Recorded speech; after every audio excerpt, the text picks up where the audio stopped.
Foula, Old Norse Fugli, Bird Island, compare Norwegian Fugløy, Bird Island, Scottish Gaelic Fugley, in the Shetland Islands of Scotland, is one of Great Britain's most remote permanently inhabited islands.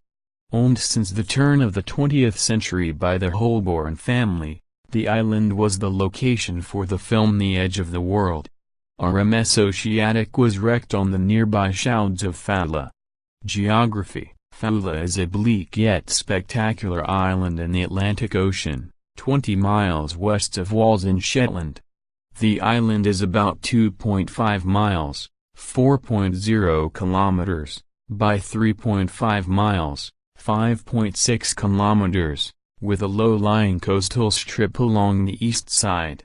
With an area of 4.9 square miles, 12.7 square kilometers, it is the seventh largest and most westerly of the Shetland Islands. It rises from low broken cliffs in the east to precipitous 150 to 365 meters cliffs on the west.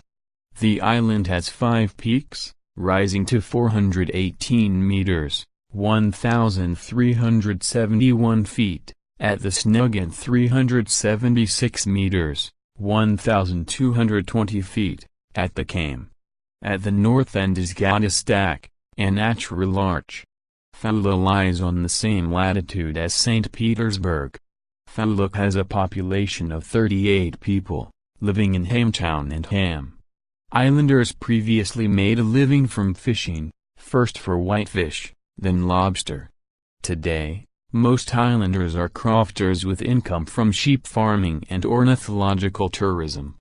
A hidden reef, the Hoevdegrund or the Shelds of Foula, lies just over 3 kilometers, 1.9 miles, east of Foula between the island and the Shetland mainland. Tides here can reach 12 knots, 22 kilometers per hour, and as the reef comes to within a few feet of the surface, it poses a significant threat to shipping. Transport Danup, Foula. Ferries sail from Ham to Walls and Scalloway on the Shetland mainland, and flights head from Foula's airstrip to Dingwall Airport. There is little shelter for boats on the island. The only beach is at the head of Hamvo on the east coast. Local boats, including the mail boat, are hauled out of the water. Wildlife cliffs on Foula.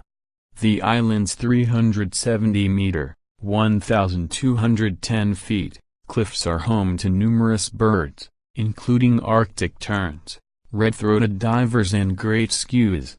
History: Prehistory. Foula was first inhabited as far back as 5,000 years ago.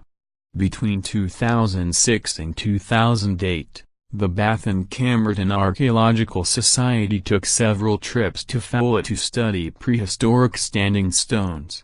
A particular subcircular stone circle of interest was discovered in 2006 at Da Heights on the north of Foula.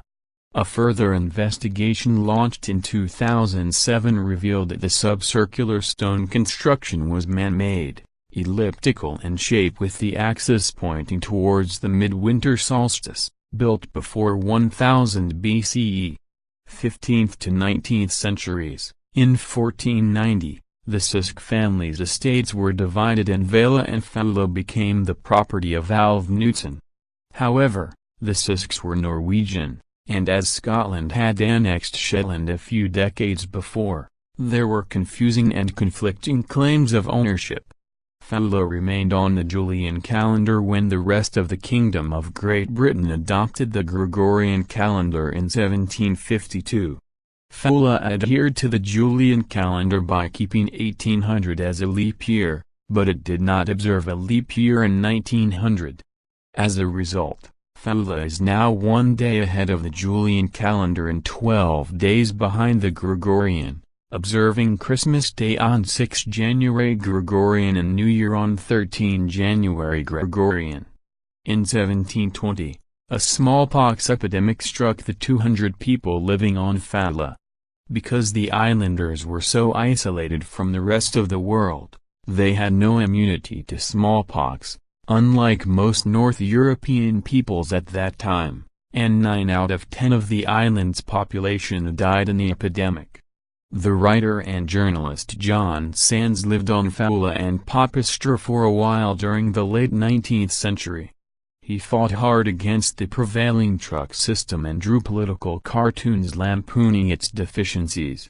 In one, he drew Foula as a beautiful young woman being strangled by a boa constrictor labeled landlordism, watched by other reptiles called missionary, laird and truck.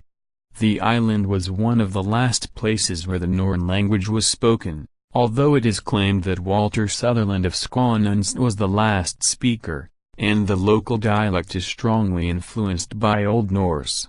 20th century, Professor Ian S. Holborn, the last laird of Foula, describes the disaster of September 8, 1914, when the White Star Line RMS Oceanic hit the shelves of Foula, becoming a wreck within 2 weeks. Holborn's remarkable luck with steamship travel held through the following May, when he embarked upon the RMS Lusitania. The professor's grandson, Robert Holborn, a naval architect, acted as the island's peat marshal for many years. Peat is a valuable and scarce resource for heat and fuel in Shetland. Its cutting requires skill, taking several years to master. The most able islanders become known as the cutters and, in the spirit of a long-standing Foula tradition, all able-bodied men are now and then bid to the banks of women who didn't have a cutter in the house. Simon Martin, who stayed on the Isle of Foula for 5 years during his prolonged claim upon the wrecked Oceanic, describes the island as follows: Foula Post Office in 1964, Foula, or Ultima Thule, as it was known as far back as the Roman times, rises impurely out of the water, and from the Shetland Isles mainland its 5 peaks, the Knoop, Hamnafield, the Snug, Came and soberly stand out starkly and characteristically. The cliffs on the west side vie with those of Street Kilda as the highest sheer cliffs in Britain, 1,200 foot, 370 meters, of solid rock towering from the sea. Foula, or Fugly as it was once also known, means literally Bird Island, with an estimated 500,000 birds of various breeds sharing the rock with the inhabitants. The island's surface largely consisting of a peat bog on rock. A lighthouse at the southern tip of the island was built in 1986. Originally powered by acetylene gas, it has been converted to solar and wind power.